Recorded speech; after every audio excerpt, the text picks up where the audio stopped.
In the quiet grey streets of Manchester, Emma Carter stood behind the bakery counter, her tired eyes scanning the early morning customers. At 28, life had not been kind. Her worn hands kneaded dough with a precision born of years of struggle, each movement telling a story of survival. The small bakery was warm, filled with the comforting smell of fresh bread and pastries. Outside, a cold November wind swept through the industrial town, mirroring the chill in Emma's heart. Her younger brother Tom's university dreams hung by a thread, and she knew every penny counted. Emma's day started before sunrise. Her mother's. Passing 2 years ago had changed everything. She became Tom's guardian, protector, and sole provider. The weight of responsibility pressed on her shoulders like an invisible burden. Her modest uniform, slightly faded at the edges, spoke of countless washing and economic constraints. Tom was different from her. Bright, ambitious, with dreams that stretched beyond their small town's limitations. He had won a partial scholarship, but recent financial changes threatened to unravel everything. Emma overheard the bakery owner discussing potential cuts, her heart racing with each whispered word. During her lunch break, she pulled out a worn notebook. Carefully, she calculated their monthly expenses. Rent, utilities, Tom's books, food. Each line was a battle against economic uncertainty. Her pencil moved quickly, crossing out unnecessary expenses, finding ways to save even a few pounds. The bakery was busy that morning. Regulars came and went, factory workers, office employees, retired couples. Emma served them with a professional smile, her inner turmoil hidden behind years of practiced composure. An elderly gentleman noticed her concentration, watching her. "Balance multiple tasks with remarkable efficiency. You work hard," he said softly, accepting his morning bread and tea. Emma smiled, a brief moment of human connection breaking through her daily routine. "We all do," she responded, her voice carrying a mixture of determination and fatigue. Tom called midday, his voice filled with worry. "The scholarship committee is reviewing financial support. They might reduce my funding." The news hit Emma like a sudden storm. She listened, offering calm reassurance while her mind raced with potential solutions. After her bakery shift, Emma rushed to her second job at the community center. Cleaning floors, organizing spaces, every job was an opportunity, every moment a chance to support her brother's education. Her phone wallpaper was a photograph of Tom on his first day at university, a reminder of why she worked so hard. The community center was quiet in the evening. Emma moved efficiently, her cleaning supplies creating a rhythm of hope. She thought about Tom's potential, his dreams of becoming an engineer, of creating something meaningful. Her sacrifices were an investment in his future. As night fell, Emma sat at her small kitchen table, surrounded by bills and scholarship application forms. A cup of tea grew cold beside her, a testament to her focused determination. She wasn't just cleaning or baking, she was building a future.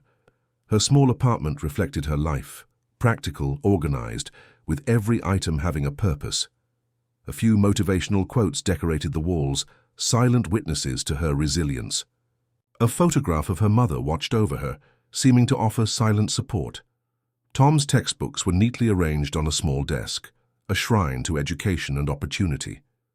Emma touched them gently, remembering her promise to her mother to always support her brother's dreams. The night deepened, and Emma continued working. Her determination burned bright, a flame of hope against the darkness of economic uncertainty. She was more than just a bakery worker or a cleaner. She was a guardian of dreams, a protector of potential. In that moment, surrounded by papers and possibilities, Emma represented countless unsung heroes. Women and men who work multiple jobs, who sacrifice personal comfort for the dreams of their loved ones, who believe in the power of education and resilience. As midnight approached, Emma allowed herself a small smile. Tomorrow would bring new challenges, new opportunities, and she would face them, just as she always had, with courage, love, and unwavering hope. The struggle was not just about survival. It was about creating a better future, one difficult day at a time. The community centre stood like an aging sentinel, its brick walls holding decades of local memories. Emma arrived early, her cleaning cart squeaking across the worn wooden floors. Recent rumours suggested the building might close, a possibility that sent tremors of anxiety through the small community. Richard Thompson, a retired engineer in his late 60s, watched Emma work. His weathered hands gripped a cup of tea, observing her methodical approach. Something about her determination caught his attention, a spark of resilience that reminded him of his late wife. "The council's making noise about closing this place," he mentioned casually, breaking the morning silence. Emma paused, her mop hovering mid-stroke. She knew what closure would mean: lost jobs, lost community support, lost hope for many local residents who depended on the centre's programs. That evening, local workers gathered in hushed groups. Cleaning supplies forgotten, Emma listened intently. The community centre wasn't just a building. It was a lifeline for unemployed workers, elderly support groups and local children's after-school programs. Tom called during her break, sensing the tension in her voice. "What's happening, sis?" he asked. Emma explained the situation, her voice calm but determined. She had always been the family's rock, and this challenge would be no different. The town felt different that week. Uncertainty hung in the air like thick fog. Factory workers whispered about potential job losses, elderly residents worried about their support networks, and young families feared losing their community's heart. Emma began collecting stories. Mrs. Peterson, a widow who attended weekly knitting classes. Michael, a single father who used the centre's job training programs. Each story became a piece of a larger puzzle, proof of the centre's importance. Richard approached her with an unexpected offer. "I've got some engineering experience," he said. "Perhaps we could draft a proposal together." His eyes twinkled with a mixture of wisdom and challenge. Late nights became their routine. Emma would arrive after her bakery shift, spreading documents across old tables. Richard brought decades of professional experience, while Emma contributed passion and local understanding. They made an unlikely team, a young woman and a retired engineer united by a common goal. The proposal took shape slowly. They calculated the centre's economic impact, documented its community programs, and highlighted its potential for future development. Emma's hands became stained with ink, her notebook filled with careful calculations and passionate arguments. Local businesses began to take notice. The bakery owner where Emma worked started spreading the word. Factory managers discussed the centre's importance during lunch breaks. A small network of support began to grow. One cold evening, as they worked late, Richard shared stories of the town's history, how communities survived through difficult times, how people came together when challenges seemed insurmountable. Emma listened, drawing strength from his words. "Your generation," Richard said, "has a different kind of strength. You don't give up easily." Emma thought about Tom, about her mother's memory, about all the people depending on the community centre. Giving up was not an option. A small regional development fund became their first ray of hope. The possibility of a grant emerged, a lifeline that could save the centre. Emma prepared documentation with surgical precision, her past experiences of managing tight family budgets proving invaluable. The town watched and waited. Some were skeptical, others hopeful.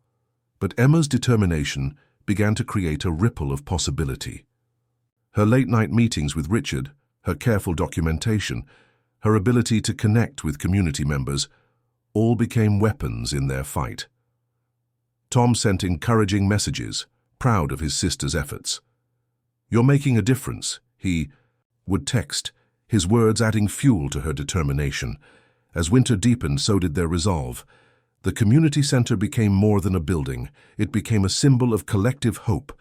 Emma realized that her personal struggle to support her brother had prepared her for this moment. Her life had always been about finding hope in unexpected places. And now, she was doing it not just for her family, but for an entire community. The fight was far from over, but for the first time, victory seemed possible.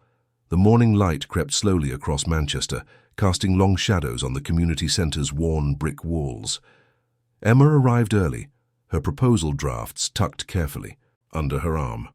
Richard waited by the old wooden table, several engineering blueprints spread out before him.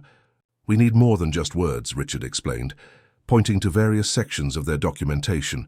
His experienced fingers traced potential improvements, cost-saving strategies that could convince the funding committee. Emma's phone buzzed. Tom's message read, "You can do this, sis." Those 6 words became her silent motivation. She had always been the quiet fighter in their family, and this challenge was no different. Local businesses began showing interest. Mark Wilson, owner of the largest manufacturing plant in town, listened carefully during their first meeting. Emma presented their community center proposal with a calm confidence that surprised even herself. "This isn't just about saving a building," she explained. "It's about saving our community's heart." Her words resonated.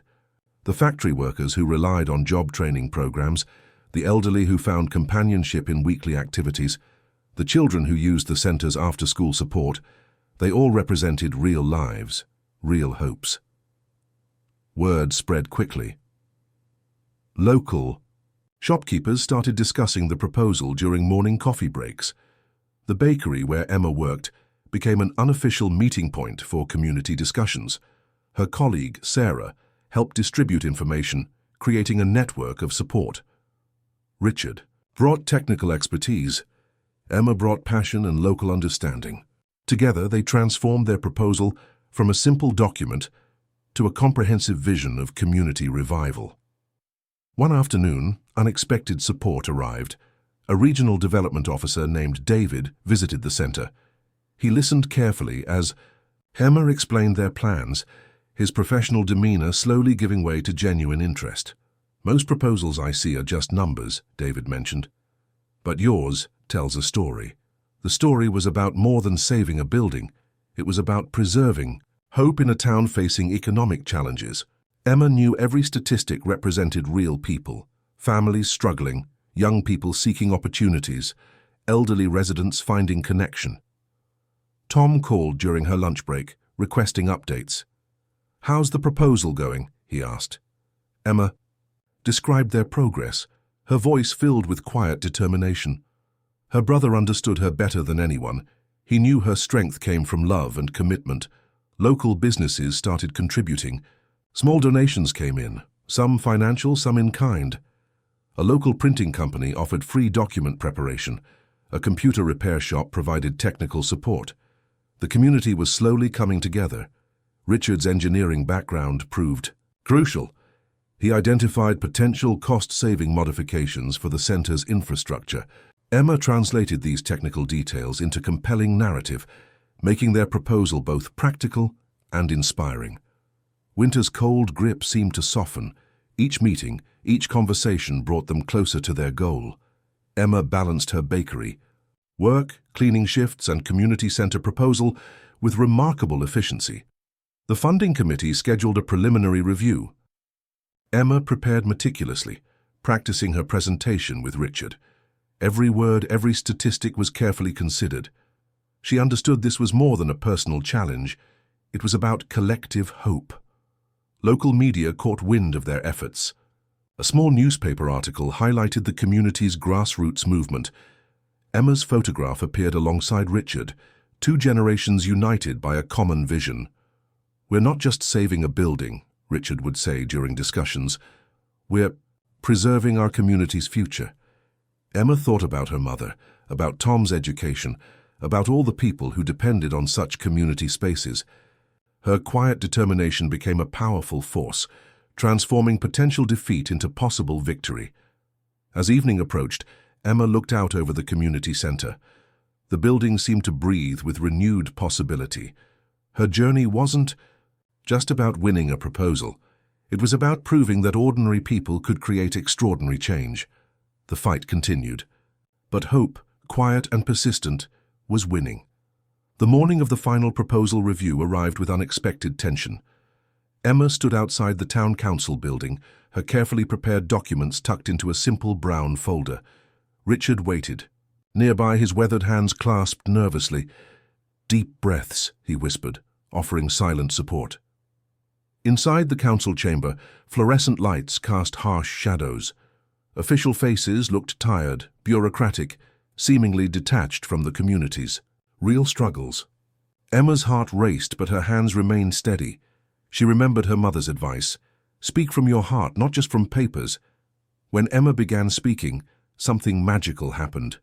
Her words weren't just statistical presentations. They were stories of real people. Michael, the single father who found job training. Mrs. Peterson, the elderly widow who found companionship. Young children who used after-school programs. The council members listened, really listened. David, the development officer who had previously visited the center, nodded encouragingly. His subtle support felt like a lifeline in the sterile council. Emma's presentation revealed more than financial calculations. She showed how the community center was an economic engine, creating opportunities, supporting families, preventing social isolation. Each slide, each story peeled back layers of bureaucratic indifference. Tom called just before her presentation. "I've got this," he said, his voice a distant reminder of why she fought so hard. Richard's engineering expertise complemented her narrative. He presented technical modifications that would make the center more energy efficient, more sustainable, cost-saving strategies that spoke the language of bureaucrats. The room's atmosphere changed gradually. Stern faces softened, professional masks dropped.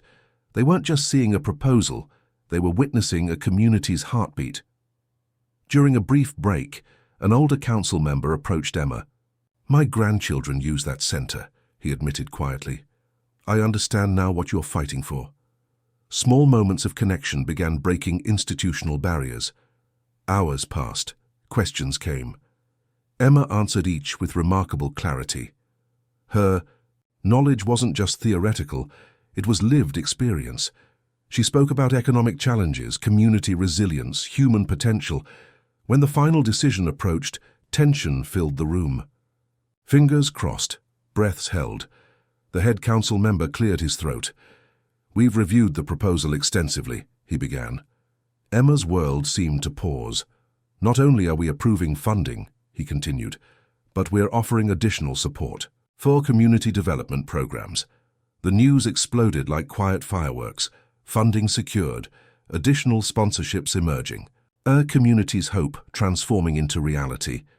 Richard's eyes filled with unexpected tears. Emma stood stunned, processing the moment's significance. Her phone buzzed. Tom's message. "I'm so proud of you, sis." Outside, word spread quickly. Local. Workers celebrated.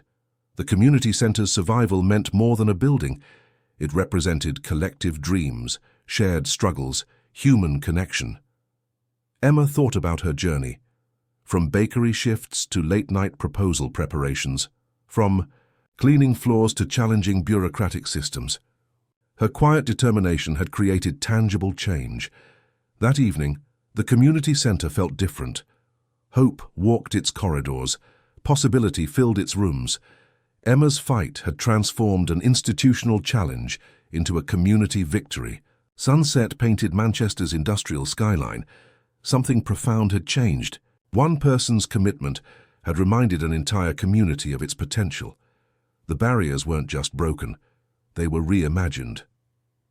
The morning of the final proposal review arrived with unexpected tension. Emma stood outside the town council building, her carefully prepared documents tucked into a simple brown folder. Richard waited nearby, his weathered hands clasped nervously. "Deep breaths," he whispered, offering silent support. Inside the council chamber, fluorescent lights cast harsh shadows. Official faces looked tired, bureaucratic, seemingly detached from the community's real struggles. Emma's heart raced, but her hands remained steady. She remembered her mother's advice. Speak from your heart, not just from papers. When Emma began speaking, something magical happened. Her words weren't just statistical presentations. They were stories of real people. Michael, the single father who found job training. Mrs. Peterson, the elderly widow who found companionship. Young children who used after-school programs. The council members listened, really listened. David, the development officer who had previously visited the center, nodded encouragingly. His subtle support felt like a lifeline in the sterile council. Room Emma's presentation revealed more than financial calculations. She showed how the community center was an economic engine, creating opportunities, supporting families, preventing social isolation. Each slide, each story peeled back layers of bureaucratic indifference. Tom called just before her presentation.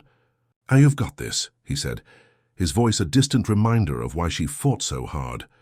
Richard's engineering expertise complemented her narrative. He presented technical modifications that would make the center more energy efficient, more sustainable. Cost-saving strategies that spoke the language of bureaucrats. The room's atmosphere changed gradually. Stern faces softened, professional masks dropped. They weren't just seeing a proposal, they were witnessing a community's heartbeat. During a brief break, an older council member approached Emma. "My grandchildren use that center," he admitted quietly. "I understand now what you're fighting for." Small moments of connection began breaking institutional barriers. Hours passed. Questions came. Emma answered each with remarkable clarity. Her knowledge wasn't just theoretical, it was lived experience. She spoke about economic challenges, community resilience, human potential. When the final decision approached, tension filled the room. Fingers crossed, breaths held. The head council member cleared his throat. "We've reviewed the proposal extensively," he began. Emma's world seemed to pause. "Not only are we approving funding," he continued, "but we're offering additional support. For community development programs, the news exploded like quiet fireworks. Funding secured, additional sponsorships emerging. They community's hope, transforming into reality." Richard's eyes filled with unexpected tears. Emma stood stunned, processing the moment's significance. Her phone buzzed. Tom's message. "I'm so proud of you, sis." Outside, word spread quickly. Local. Workers celebrated. The community center's survival meant more than a building. It represented collective dreams, shared struggles, human connection.